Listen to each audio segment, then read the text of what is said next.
ताज्या घडामोडींसाठी आवाज टीव्हीला सबस्क्राइब करा आणि बेल आयकॉन प्रेस करा। भव्य रांगोळीतून साकारले डॉक्टर बाबासाहेब आंबेडकर यांची प्रतिमा। अवघ्या 22 वर्षाच्या कलाकाराने रांगोळीच्या माध्यमातून साकारले डॉक्टर बाबासाहेब आंबेडकर। भारतरत्न डॉक्टर बाबासाहेब आंबेडकर यांच्या 133व्या जयंतीनिमित्ताने धुळे जिल्ह्यासह शहरभरात विविध कार्यक्रमांचं आयोजन करण्यात येत असतं। या पार्श्वभूमीवर धुळे शहरातील भारतरत्न डॉक्टर बाबासाहेब आंबेडकर यांच्या मध्यवर्ती पुतळ्याच्या जवळ असलेल्या एका मोकळ्या पटांगणात भारतरत्न डॉक्टर बाबासाहेब आंबेडकरांच्या रांगोळीच्या माध्यमातून भव्य चित्र रेखाटण्यात आलंय। डॉक्टर बाबासाहेब आंबेडकर यांच्या जयंतीनिमित्ताने विविध सामाजिक संघटना पक्ष यांच्या वतीने 14 एप्रिल या डॉक्टर बाबासाहेब आंबेडकर यांच्या जयंतीनिमित्ताने विविध कार्यक्रमांचं आयोजन करण्यात येत असतं। या कार्यक्रमाच्या निमित्ताने धुळे जिल्ह्यातून हजारोंच्या संख्येने नागरिक डॉक्टर बाबासाहेब आंबेडकर यांना अभिवादन करण्यासाठी मध्यवर्ती पुतळ्याजवळ एकत्र जमत असतात।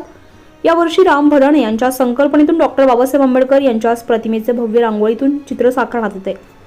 अवघ्या 22 वर्षाच्या राहुल अहिरे या कलाकाराच्या माध्यमातून ही 40 बाय 60 या आकाराची भव्य अशी बाबासाहेबांची प्रतिमा असलेली सुंदर अशी रांगोळी साकारण्यात येते। त्या निमित्ताने धुळे शहरातील सामाजिक कार्यकर्ते शंकर अण्णा खरात, सिद्धार्थ वाघ, नागिंद मोरे, विवेक नेतकर, केतन साळवे, किशोर पाटील, यश म्हसदे, बॉबी नागमाल यांच्यासह आंबेडकरी युवक यांच्या मार्गदर्शनाखाली या सुरेख उपक्रमाचं आयोजन करण्यात आलंय।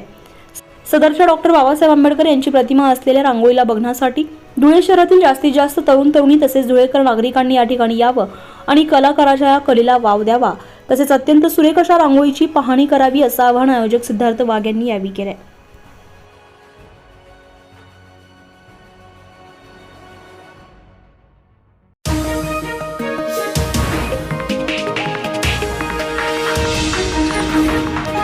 उत्तर महाराष्ट्रातील नंबर 1 टीव्ही चॅनल आवाज टीव्ही, आवाज आपल्या सर्वांचा।